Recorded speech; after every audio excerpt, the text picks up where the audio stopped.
ஸ்தோத்திரம் ஏசப்பா. நன்றி செலுத்துகிறோம் இந்த நேரத்துக்காக. எங்களோடு பேசுங்க ராஜா. நன்றி ஏசப்பா. ஆசீர்வதியும் இயேசுவின் நாமத்தில் வேண்டிக் கொள்கிறேன் ஜீவன் உள்ள நல்ல பிதாவே, ஆமென். மகிமையின் மேகமாக இயேசு இப்பொழுது நம்மோடு கூட வருகின்றார், நம்மோடு கூட இருக்கின்றார். அவரோடு வாழுகிற வாழ்க்கை மிக இனிமையானது. அவரோடு இயேசுவோடு பின்னி பிணைந்து வாழக்கூடிய ஒரு வாழ்க்கை. மகிமையின் மேகமாக இறங்கி வாருமே அப்படின்னு நம்ம நினைக்கணும். நம்ம அந்த மகிமையின் மேகத்தோடே நம்ம வாழணும். எப்படி ஒரு மேகம் இயேசுவை எடுத்துக்கொண்டது, அந்த மேகம் இன்றைக்கு நமக்குள்ளே காணப்பட வேண்டும். பரிசுத்த ஆவியினுடைய அந்த ஐக்கியத்துக்குள்ளாக நம்ம நிலைத்திருக்க வேண்டும் என்று ஆண்டவர் இன்றைக்கு நம்மகிட்ட விரும்புகிறார்.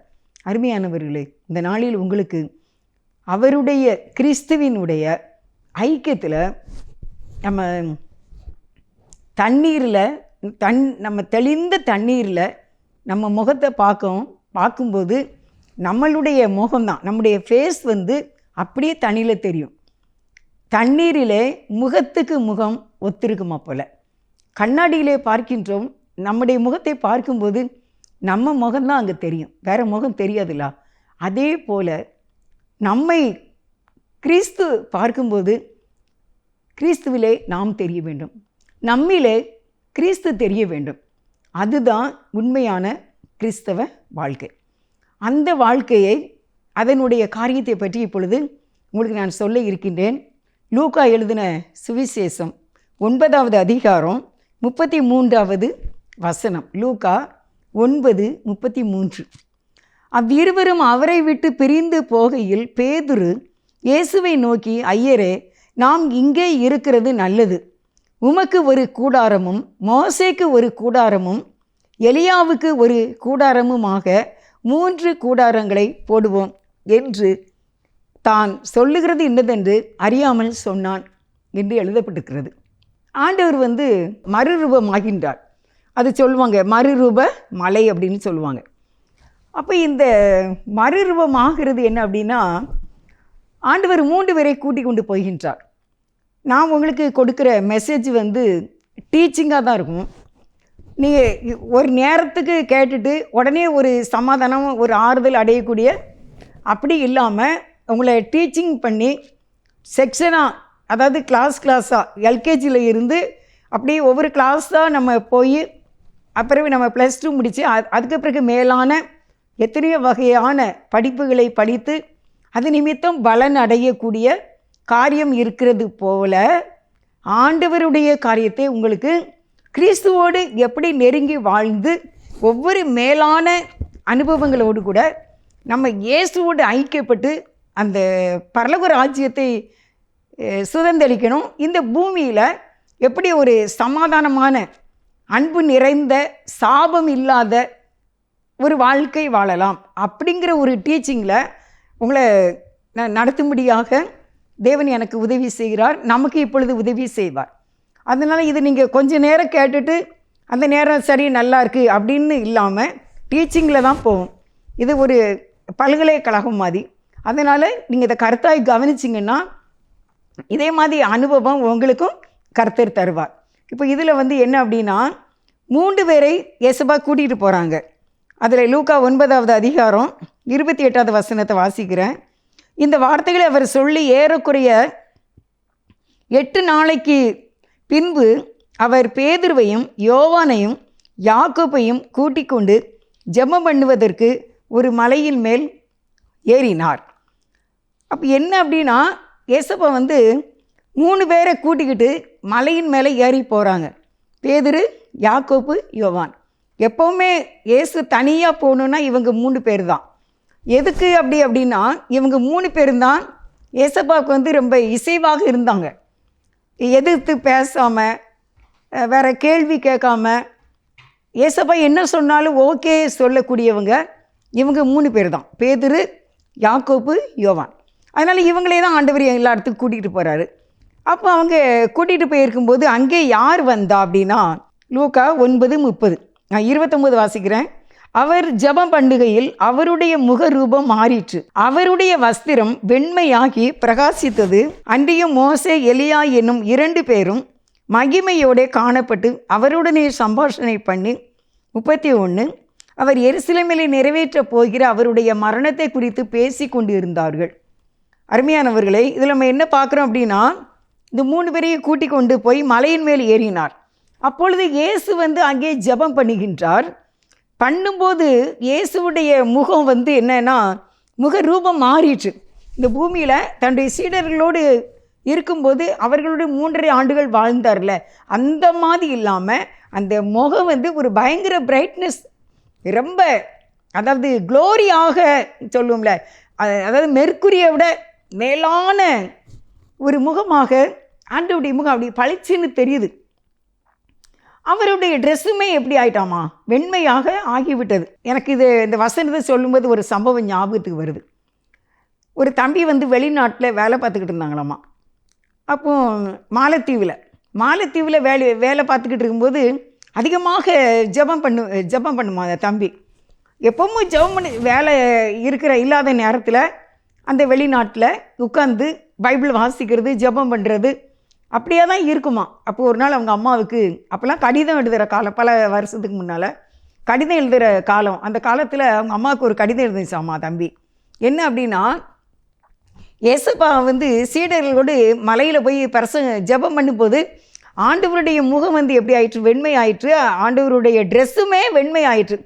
நானும் எவ்வளவோ ஜெபம் பண்ணி பார்க்கேன், என் ட்ரெஸ்ஸும் வெண்மை ஆகலையே, என் முகமும் அப்படி பிரைட்டாக வரலையே, எதுக்கு அப்படின்னு சொல்லி ஒரு கடிதம் எழுதியிருந்தானா. அப்போ அந்த தம்பி எவ்வளவு ஆசைப்பட்டிருப்பாங்க இந்த வசனத்தை வாசிக்கும்போது. எப்படி ஒரு ஆசை இருந்திருக்கும், இயேசுடைய முகம் இவ்வளவு பிரைட் ஆகிறது போல் என்னுடைய முகம் ஆகணும் அப்படின்னு சொல்லிட்டு எப்போ பார்த்தாலும் பைபிள் ரீடிங் ப்ரேயர் ஒரு வேலை. அப்படியே அந்த உணவு கூட பெருசாக தெரியலையாமா, அம்மா அப்பாவை ரொம்ப நினைக்க தோணலையாமா, கூட பிறந்த சகோதர சகோதரிகளை நினைக்க தோணலையாமா, எப்பவும் இதே மாதிரி ஏன் நமக்கு ஆகலை இன்னும் அப்படின்னு சொல்லி ஊக்கமாக ஜெபம் பண்ணி பார்த்ததாக அந்த தாய்க்கு ஒரு கடிதம் வந்ததான். நம்ம அந்த தாய்க்கு எவ்வளோ சந்தோஷமாக இருந்திருக்கும். இன்றைக்கி நீங்கள் இதை நினச்சி பார்க்கிங்களா? நீங்கள் இன்னும் உலகத்துக்காகவே தானே பணம், கடன், பாரங்கள், பலவிதமான கவலைகளிலே சிக்கிக்கொண்டு இருக்கின்றீர்கள். அதே உலகத்தினுடைய சிந்தனை தான், மாமிசத்தினுடைய சிந்தனை தான், மாம்சத்தினுடைய காரியங்கள் தான், உலகத்தினுடைய காரியங்கள் தான் இருதயத்தை நிரப்பி உங்களுடைய வார்த்தைகள் கூட வல்லமை இல்லாமல் போய்கொண்டு இருக்கிறது. மிகவும் சோர்ந்தவர்களாக இருக்கின்றீர்கள். காரணம் என்ன தெரியுமா? இந்த தனித்து ஜெபித்து ஆண்டவருடைய அந்த பிரகாசத்தை அடைய உங்களுக்கு வாஞ்சை இல்லை, ஆசை இல்லை. நல்ல உலக பிரகாரமாக ஆடைகளை அணிய வேண்டும், நம்ம நல்ல சிறந்த இடங்களிலே பங்கு கொள்ள வேண்டும், நாம் முதன்மையாக இருக்க வேண்டும், புகழ் பெற வேண்டும், இன்னும் அவங்கள மாதிரி வந்துடணும், இவங்கள மாதிரி வந்துடணும், இப்படியான ஆசை. அதே சமயத்தில் பலவிதமான மக்கள் எப்படி இருக்காங்கன்னா, கவலைகள், எப்பவும் கண்ணீர்கள், அதில் இருக்கிறதுனால இந்த லகுவான சந்தோஷமான இந்த வாழ்க்கையை அனுபவிக்க முடியாமலே நாட்களும் காலங்களும் போய்கொண்டு இருக்கின்றது. சிந்திப்பீர், இயேசுவின் காலங்களை சிந்திப்பீர். நீங்கள் சிந்திச்சு பாருங்க. நீங்கள் உலகத்தோடு வாழ்ந்து கொண்டு இருக்கின்றீர்களா? இல்லை இந்த மாதிரி என்னுடைய முகமும் பிரகாசம் அடையணும் அப்படின்னு அந்த சின்ன பையன் சொன்னது போல நீங்கள் சொல்ல முடியுமா என்று நான் உங்கள்கிட்ட கேட்கின்றேன். மோசே, எலியா என்ற 2 பேர் அங்கே வருகின்றார்கள். அங்கே அவர்கள் பேசிக்கொள்கிறார்கள். மோசேயும் எலியாவும் அங்கே பேசுகிறாங்க. என்ன பேசுனாங்க தெரியுமா உங்களுக்கு? அவங்க 2 பேர் வந்தாங்க. மோசே, எலியா வந்தாங்க. இங்கே ஏசப்பாவும் 3 சீடர்களும் வந்தாங்க. அவங்க 31ஆம் வசனத்தில் அவருடைய மரணத்தை குறித்து பேசி கொண்டிருந்தார்கள். ஏசப்பாடு, உங்களுடைய மரணம் எப்படி இருக்கும்? என்ன இப்படி கேள்வி கேட்பாங்க, சிலுவையில் அறையுவாங்க, தண்ணி தர மாட்டாங்க, தெருவுலையும் இழுத்துக்கிட்டு வருவாங்க, நீங்கள் தான் சிலுவையை சுமக்கணும், அந்த மாதிரி மரணத்தை பற்றி அவர்கள் பேசி கொண்டிருந்தார்கள்னு பார்க்கிறோம். அப்போது 32வது வசனத்தில் தான் பேதுருவும் அவனோடு இருந்தவர்களும் நித்திரை மயக்கமாய் இருந்தார்கள். ஆயிலும் அவர்கள் விழித்து அவருடைய மகிமையை அவரோடு நின்ற 2 பேரையும் கண்டார்கள்.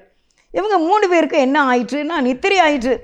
அந்த மகிமையினுடைய ப்ரெசன்ஸை தாங்க முடியாமல் இவங்களுக்கு என்ன அப்படியே, அதாவது தூக்கம், அது என்னென்னு சொல்லலாம், அப்படியே வேறு மாதிரி ஒரு ஸ்டேஜுக்கு அவங்க போயிட்டாங்க. கர்த்தருடைய ப்ரெசன்ஸ் அங்கே இருக்கும்போது அப்படி ஆகத்தானே செய்யும் இல்லையா? அப்படி ஒரு கல்யாண வீட்டுக்குள்ளே போகும்போதே அங்கே உள்ள நம்ம அந்த ஏசி போட்டிருக்காங்க, அங்கே பெண்ணு மாப்பிள்ளைக்கு மாலை போட்டிருக்காங்க, அந்த பூ வாசனைகள், அந்த பன்னீர், என்ன அந்த செண்டு, இந்த மாதிரி ஒரு வாசனைக்குள்ளாக ஒரு கல்யாண வீட்டுக்குள்ளே நம்ம செல்லுகின்றோம். அப்போ தேவனுடைய பரலோகத்தின் ஒளியாத அந்த மகிமை அங்கே இருக்கும்போது இவர்களும் நித்திரை போகிறவர்கள் போல போயிட்டாங்க. அவங்க எங்கே போயிட்டாங்க, ஆனால் பேசுகிறதை கண்டார்கள். 33 தான் இருவரும் எல்லாம் அவங்க பேசி முடிச்சுட்டு மோசே எலியாவும் கிளம்ப போகிறாங்க. கிளம்ப போகும்போது பேதுரு சொல்கிறார். பேதுரு இயேசுவை நோக்கி, ஐயரே, நம்ம அங்கே இருக்கிறது என்னது நல்லது, நம்ம அங்கே இருப்போம். ஆனால் எனக்கு இதில் ரொம்ப பிடிச்சது என்ன அப்படின்னா 33வது வசனம் வாசிக்கிறேன். அவ்விருவரும் அவரை விட்டு பிரிந்து போகையில் பேதுரு இயேசுவை நோக்கி, ஐயரே, நாம் இங்கே இருக்கிறது நல்லது. உமக்கு ஒரு கூடாரமும் மோசேக்கு ஒரு கூடாரமும் எலியாவுக்கு ஒரு கூடாரமுமாக 3 கூடாரங்களை போடுவோம் என்று தான் சொல்லுகிறது இன்னதென்று அறியாமல் சொன்னான். அதாவது என்ன சொல்கிறாரு பேதுரு அப்படின்னா, 3 கூடாரங்களை போடுவோம். யாருக்கெல்லாம்? எலியாவுக்கு ஒன்றா, மோசேக்கு ஒன்றா, ஏசபாவுக்கு ஒன்றா. அப்போ இவங்க எங்கே இருப்பாங்க? நீங்கள் யோசித்து பார்த்துருக்கீங்களா இவங்க எங்கே இருப்பாங்க அப்படின்ட்டு? அவங்களுக்கெல்லாம் ஆளுக்கு ஒரு கூடாரம் போட்டாச்சாமா. அப்போ இவங்க 3 பேர் எங்கே இருப்பாங்க? அப்போ நான் யோசித்து பார்த்தேன். இவங்க 3 பேருக்கும் கூடாரம் போட்டு 2 போட்டாச்சு. அப்போ நம்ம எங்கே இருப்போம் அப்படின்ட்டு அவங்க நினைக்கவே இல்லை. அவங்க என்ன நினச்சிருப்பாங்க அப்படின்னா, இவங்க 2 பேரும் கிளம்பிடுவாங்க, அவங்க 2 பேரை பற்றி நமக்கு ஒன்றும் தெரியாது, அவங்களும் நம்மளை பார்த்ததில்ல, நாமும் என்ன செய்யலை. பேதுரு யாக்கோபு யோவான் நினைக்காங்க, நம்மளும் யாரை பார்க்கல, மோசையை பார்க்கல, எலியாவை பார்க்கல, இயேசுவை தான் நம்ம பார்த்துருக்கோம். மோசையும் எலியாவுமே பேதுரு யாக்கோபு யோவானை பார்க்கல.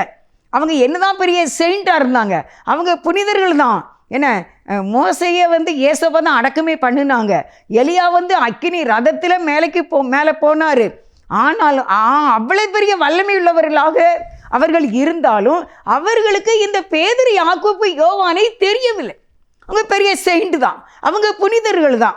ஆனாலும் இவங்க 3 பேரும் அவங்களுக்கு தெரியவே செய்யாது. அவங்க 2 பேருமே பேசிக்கிடவே இல்லை. அவங்க 2 பேரும் இவங்க 3 பேருமே பேசிக்கிடவே இல்லை. பேதுரு தான் இயேசுப்பட்ட பேசுகிறாரு. அவங்களுக்கு ஆளுக்கு ஒரு கூடாரம் போட்டுடலாம், உங்களுக்கு ஒரு கூடாரம் போட்டுடலாம், இங்கே இருக்க நல்லா இருக்குத அப்படின்னு சொல்கிறார். இதில் நீங்கள் என்ன நினைக்கிங்க? இவங்க 3 பேர் எங்கே இருப்பாங்க? அவங்கெல்லாம் ஆளுக்கு ஒரு டெண்டுக்குள்ளே இருப்பாங்களாமா. அப்போ இவங்க 3 பேர் எங்கே இருப்பாங்க அப்படி நான் யோசித்து கேட்டேன், ஆண்டவரே, இவங்க இப்படி சொன்னாரே ராயப்பரு, பேதுரு இப்படி சொன்னாங்களப்பா, அப்போது இவங்க 3 பேர் எங்கேப்பா இருப்பாங்க? தனியாக வெளியே இருப்பாங்களா அப்படின்னு நான் அப்படி யோசிக்கும்போது எனக்கு ஒரு வெளிப்பாடு கிடச்சிது. என்ன வெளிப்பாடு அப்படின்னா, இவங்க 3 பேர் இயேசு கூட தான் இருப்பாங்க. உமக்கு ஒரு கூடாரம் அப்படின்னு சொன்னாலே இயேசு கூட தான் இவங்க இருப்பாங்க அப்படின்னு நமக்கு தெரியுதுலா.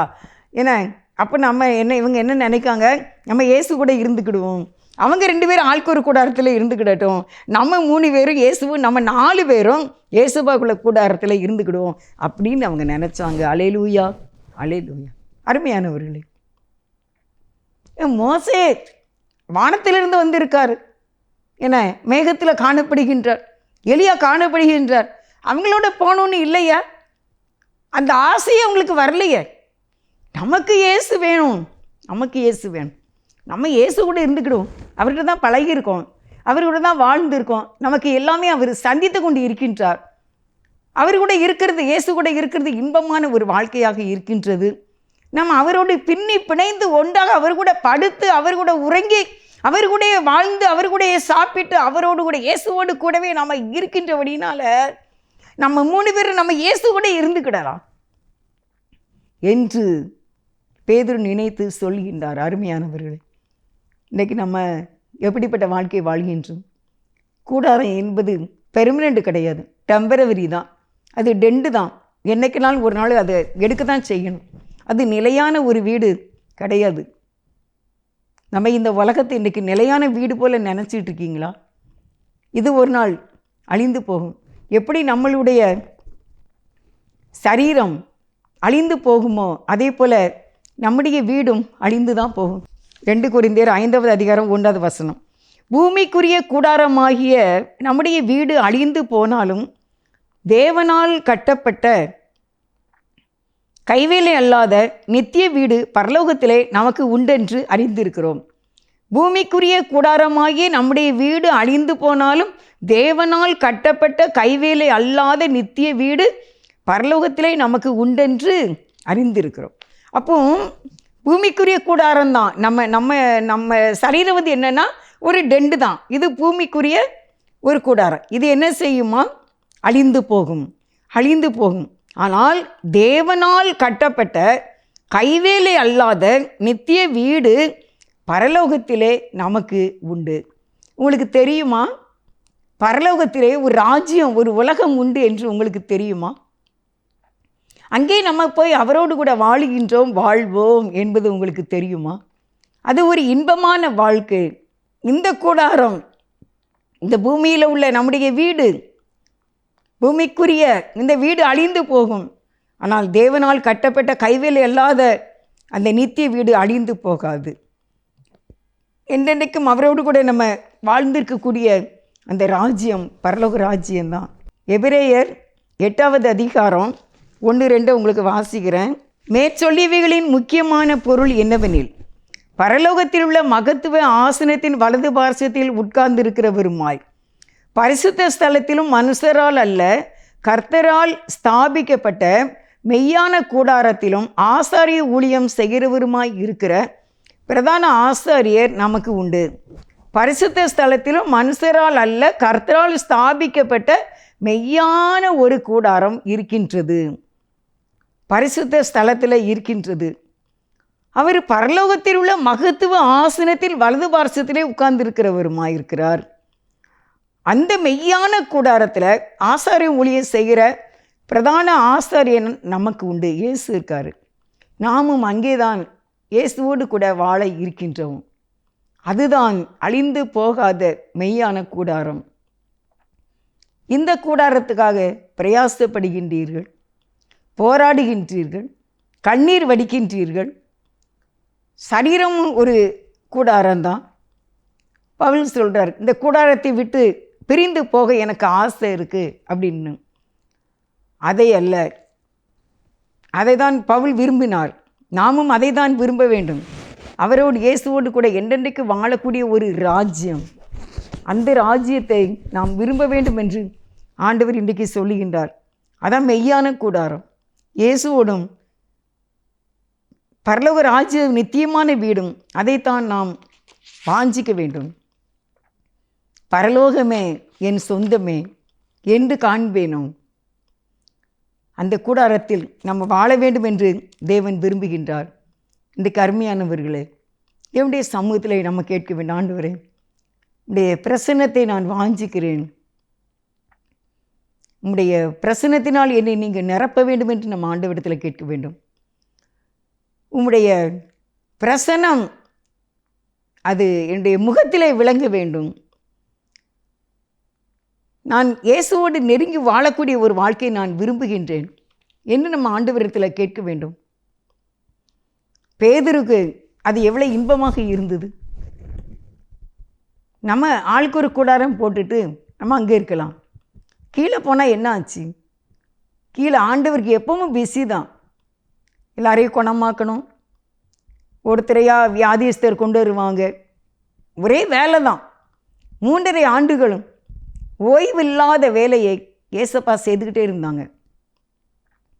படுக்க நேரம் இருக்காது, தூங்க நேரம் இருக்காது, சாப்பாடு அந்தந்த நேரத்துக்கு கிடைக்காது. ஒரு விருந்துக்கு போனாலும் அங்கேயும் பஞ்சாயத்து தான். பலவிதமான பாடுகளிலே நிந்தைகளிலே இயேசு வாழ்ந்தார். இயேசுடைய எண்ணம் எல்லாமே அந்த ராஜ்யத்தை, பரலோக ராஜ்யத்தை குறித்து தான் இருந்துச்சு. இன்றைக்கி நம்மளுடைய வாழ்க்கையில் நம்ம அந்த சிந்தனையோடு நம்ம வாழ்கின்றோமா? மோசே தண்ணியை ரத்தமாக்குனாங்க, ரத்தத்தை தண்ணியாக்குனாங்க. ஆனால் அவங்க கூட பேதுருக்கு இருக்கணும்னு இல்லை, இயேசுவோடு கூட இருக்கணும் தான் இருந்துச்சு. நம்ம இன்றைக்கி ஊழியக்காரர்களையே சார்ந்து இருக்கின்றோமா? மனிதனையே சார்ந்து இருக்கின்றோமா? வேதம் சொல்லுகிறது, பிரபுக்களை இரட்சிக்க திராணி இல்லாத மனுப்புத்திரனை நம்பாதீங்கள். அவனுடைய ஆவி பிரியும், அவன் தன் மண்ணுக்கு திரும்புவான். நாசியில் சுவாசமுள்ள மனிதனை நம்புவதை விட்டுவிடுங்கள். எண்ணப்படுவதற்கு அவன் எம்மாத்திரம். எவ்வளவு அறிவுள்ளவங்க, எவ்வளவு பாடல் பாடுறவங்க, எவ்வளவு டேலண்டான விஞ்ஞானிகள் இறந்து போய்விட்டார்கள். இன்னும் நான் வரப்போகிற சந்ததிக்கெலாம் அதெல்லாம் மறந்துடும்ல. ஆனால் இயேசுவாவுடைய எத்தனை ஆண்டுகள் ஆகியும் அவர் இன்று பிரகாசித்து கொண்டு தான் இருக்கின்றார். ஒவ்வொரு உள்ளங்களிலும் வாழ்ந்து கொண்டு தான் இருக்கின்றார், வழி நடத்தி கொண்டு இருக்கின்றார். உங்களுடைய எல்லா பிரச்சனையும் மாறுவதற்கு இயேசு போதுமானவர். ஆண்டவரே, நான் உம்மோடு கூட இருக்கவே வாஞ்சிக்கிறேன். இயேசுவே, உங்கள் ஐக்கியத்தில் நான் இருக்கணும் அப்படின்னு சொல்லி நீங்கள் வாஞ்சிக்கிறீங்களா? மனிதர்கள் சொன்ன ஒவ்வொரு வார்த்தைகளின் நிமித்த கலங்கி தவித்து கொண்டு இருக்கின்றீர்களே, நீங்கள் எப்படி இயேசுப்பாவுடைய பிரசன்ஸை அனுபவிக்க முடியும்? உலகம்தான் எல்லாமே. வைராக்கியம், வைராக்கியம், உலக பிரகாரமான ஆசைகள், பாவங்கள், பலவிதமான பாவங்கள், கசப்பான வேறு உள்ளவர்களாக வாழ்ந்து கொண்டு இருக்கின்ற இந்த வாழ்க்கையை நாம் மாற்ற வேண்டும். இயேசு மட்டும் போதும். இயேசுவை நான் உம்மோடு வாழ வேண்டும். பணம் இல்லை, ஒரு பெரிய கவலை. பணம் இல்லை, பணம் இல்லைன்னு ஆண்டவர் சொல்கிறார். ஆகாயத்து பட்சிகளை கவனித்து பாருங்கள். தகைவிலான் குருவிக்கு கூட தேவனுடைய ஆலயத்தில் தங்குறதுக்கு இடம் இருக்கான். நம்ம விட்டுருவாரா? நம்மளை விடுறதா அவருக்கு இஷ்டம்? நம்மளை அரவணைத்து நம்மை ஆசீர்வதிக்கத்தானே இயேசுவா அந்த உலகத்துக்கு வந்தாங்க. ஆண்டவருடைய இரக்கத்தை கொஞ்சம் யோசித்து பாருங்கள். இந்த பூமியிலே வாழ்கிற வாழ்க்கையை சிந்தித்து அதை நினைத்து கலங்கி தவித்து நாட்களையும் காலங்களையும் வீணாக்க வேண்டாம். கஷ்டம்தான், நான் இல்லைன்னு சொல்லலை. ஆனால் அதுவே வாழ்க்கையாகி விடக்கூடாதுல்ல. நம்முடைய வாழ்க்கை நாட்கள் வீணாகவே போய்விடக்கூடாது. இருப்பதோ கொஞ்ச காலம். இயேசுவுக்காக எதையாகிலும் நாம் செய்ய வேண்டும். இயேசுவோடு வாழ வேண்டும், வசனத்தோடு வாழ வேண்டும். வார்த்தை, வசனம் வலிமை உள்ளது, வார்த்தை வலிமை உள்ளது. மெய்யான கூடாரம் நமக்கு பரலோகத்திலே தேவன் வைத்திருக்கின்றார். அந்த வாழ்க்கை வாழ நம்ம ஆசைப்பட வேண்டும் என்று ஆண்டவர் விரும்புகின்றார். நான் அதை யோசித்து பார்த்தேன். எலியா வானத்தில் இருந்து அக்கினியை இறக்குனார். அக்கினியை இறக்கி அந்த பலிகளை எல்லாம் பட்சித்து போட்டது. ஆனால் இது யாருக்கு தெரியாது? பேதுரு, யாக்கோபு, யோவானுக்கு தெரியாது.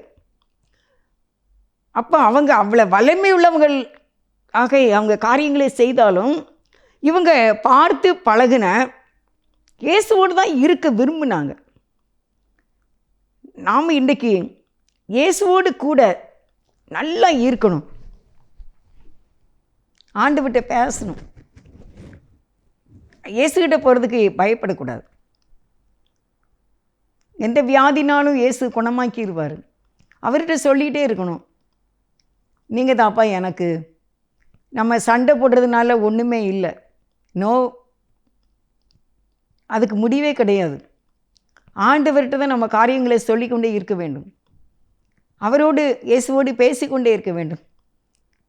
களைத்து போகாதீங்க, அழுத்துக்கிடாதீங்க. என்ன வாழ்க்கை, என்ன உலகம், எதுக்கு இந்த வாழ்க்கை? வாழ்க்கை சக்கரத்திலே, வாழ்க்கை என்பது ஒரு வட்டம், அது ஒரு சக்கரம். அதிலே சுழன்று கொண்டே தான் இருக்க வேண்டும். அதில் இயேசு இருக்கின்றார். அதில் இருந்து கீழே குதிக்கணும்னு நினைக்கக்கூடாது. கப்பலில் இருக்கும்போது காற்று கடலில் அலை மோதினாலும் கப்பலிலிருந்து கீழே குதித்து விட வேண்டும் என்று நினைக்கக்கூடாது. ஆபத்தை தெரிந்து கொள்ளக்கூடாது.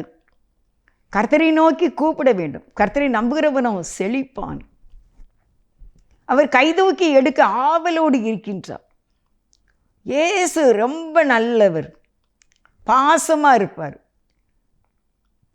உன்னை யார் என்ன சொன்னாலும் ஐ டோன்ட் கேர்ன்னு சொல்லிடுங்க. எனக்கு என் தேவன் இருக்கின்றார். கவலையிலே மூழ்கி போகாதீர்கள். கவலையை இயேசுவிடம் கொடுக்க பழகுவோம். இயேசு கூடவே இருக்க ஆசைப்படுங்க. ஜெபம் பண்ணணும்னு ஆசைப்படுங்க. ஜெபம் வல்லமை உள்ளது. வேத வசனத்தின் வார்த்தை வல்லமை உள்ளது. உங்கள் காலங்கள் நேரங்கள் உங்களுடைய வேலையில் போக மீதியான காலங்களையும் நேரங்களையும் தேவனோடு கூட நீங்கள் பயன்படுத்த வேண்டும். அது இன்பமாக இருக்கும். அதுதான் உங்களுக்கு பரலோக ராஜ்யத்தில் பொக்கிஷமாக இருக்கும். சாபங்களுக்கு நாம் விலகி இருக்க வேண்டும். பாவத்துக்கு பயப்படணும். அந்த காலத்தில் சொல்லுவாங்க, பாவம் புண்ணியத்துக்கு பயந்து வாழணும் அப்படிம்பாங்க. ஏன்னா இப்போ அவங்களுடைய வாழ்க்கையில் அக்கிரமங்கள் மீறுதல்களை செய்தவங்க பிந்தி அதை அதனுடைய தண்டனையை அனுபவிக்க தான் செய்கிறார்கள்.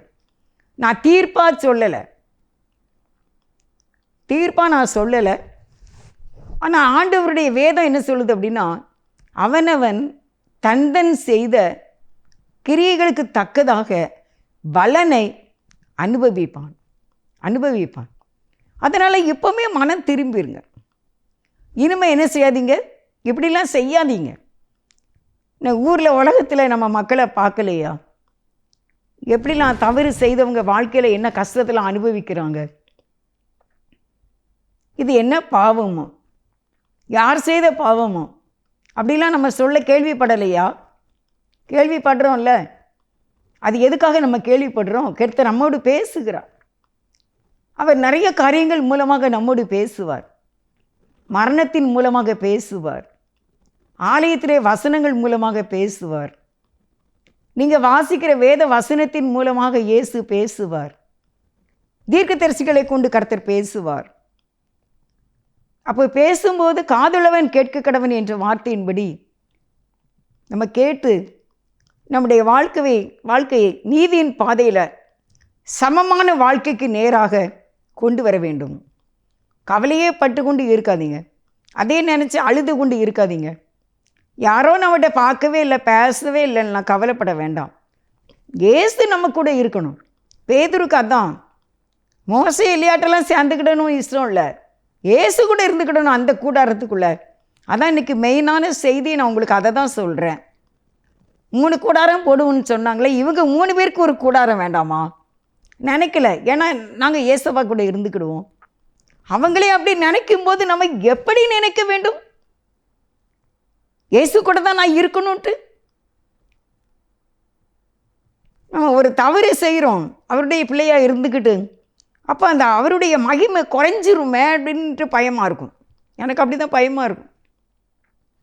நம்ம தான் எங்கேயும் எதுவுமே பேசிடலாமே, சண்டை போடனா போட்டுடலாமே, ஆனால் இந்த மகிமை குறைஞ்சிருமே, ஆண்டுவிட்டு எப்படி முழங்கால் போடுறது? அன்றைக்கி ஒரு சகோதரன் எங்கள் வீட்டுக்கு வந்தாங்க. 60 வயசுக்கிட்டக்க இருக்கும். அவர் பேசிக்கிட்டு இருக்கும்போது சொல்கிறாரு, ஒரு பாவம் கோபப்பட்டுட்டேன் அப்படின்னா அடுத்தக்குள்ள எனக்கு ஆண்டவர்கிட்ட முழங்கால் போட முடியலையேக்கா. அதனால் இப்போ நான் என்ன செய்துட்டேன் அப்படின்னா, அந்த கோபப்பட்டு திருப்பி ஆண்டவர்கிட்ட மன்னிப்பு கேட்டு அவங்கக்கிட்டையும் மன்னிப்பு கேட்டு ஆண்டவர்கிட்ட முழங்கால் போடுறதுக்கு ரொம்ப கஷ்டமாக இருக்குது. ஏன்னா 2 பேர்ட்டையும் மன்னிப்பு கேட்டு மனசு ரொம்ப கஷ்டப்படுது. அதனால் கோபப்படாமலே இருந்துட்டா என்ன, அப்போ நம்ம முழங்கால் போட்டு எனக்கு ஜெபம் பண்ணுறதுக்கு அது ஈஸியாக இருக்குது அப்படின்னு சொல்கிறார். ஒரு வயதானவர், ஒரு கூலி வேலை பார்க்குறவர், இப்படிப்பட்ட ஒரு பரிசுத்த ஆவியின் நடத்துதலுக்குள்ளாக இருக்கின்றார். அவர் 2 நிமிஷம் நின்று பேசிட்டு போயிட்டார். என் பேரன் கூட கேட்டான், நல்லா சொல்கிறாங்களே ஆண்டவரை பற்றி, நல்லா பேசுகிறாங்களே அப்படின்னு. அப்படி நாம் வாழ வேண்டும். அப்போ ஏசப்பா நம்ம கூட என்ன செய்வாங்க? நம்ம கூட இருப்பாங்க, நம்மளை வழி நடத்துவார், நம்மோடு கூட இருந்து நம்மை ஆசீர்வதிப்பார். எல்லாருக்கும் ஒரு கூடாரம் போட்டாலும் இயேசு கூட தான் நான் இருப்பேன். எனக்கு அவர் வேண்டும், நான் அவரோடு வாழ வேண்டும். அந்த மகிமை எனக்கு வேண்டும். நான் ஜெபிப்பேன், நான் ஜெபம் பண்ணுவேன், நான் இயேசுவோடு கூட பின்னி பிணைந்து வாழ்வேன். அவருடைய ஐக்கியம் எனக்கு போதும் என்று. அருமையானவர்களே, இயேசு மட்டும்தான் நம்முடைய நோக்கம். நம்முடைய வாழ்க்கையெல்லாம் இயேசு மட்டும்தான், வேத வசனம்தான். அப்படி வாழும்போது தேவன் நம்மை ஆசீர்வதிப்பார். எங்களை அதிகமாக நேசிக்கிற எங்கள் நல்ல தகப்பனே, உமக்கு ஸ்தோத்திரம். ஆண்டவரே, நாங்கள் உம்மோடு கூடவே ஒன்றித்து வாழ ஆசைப்படுகின்றோம். அப்படியே எங்களுடைய தேவைகளை எல்லாம் நீங்கள் சந்திப்பீங்க. உம்முடைய பரலோக ராஜ்யத்துக்கும் நாங்கள் வர வேண்டும். உமக்கு நாங்கள் கீழ்ப்படிய வேண்டும். கற்பனைகளையும் கட்டளைகளையும் கை கொண்டு வாழ நீங்கள் எங்களுக்கு உதவி செய்ய வேண்டும். நாங்கள் பாவம் செய்யாதபடி எங்களை காத்து கொள்ளுங்க. எப்படியாவது தம்முடைய அந்த பரலோக ராஜ்யத்தை நாங்கள் சந்திக்க எங்களுக்கு கிருபை தர வேண்டும் என்று இயேசுவின் நாமத்தில் வேண்டிக் கொள்கின்றேன், ஜீவனுள்ள நல்ல பிதாவே. ஆமென். ஆமென். God bless you.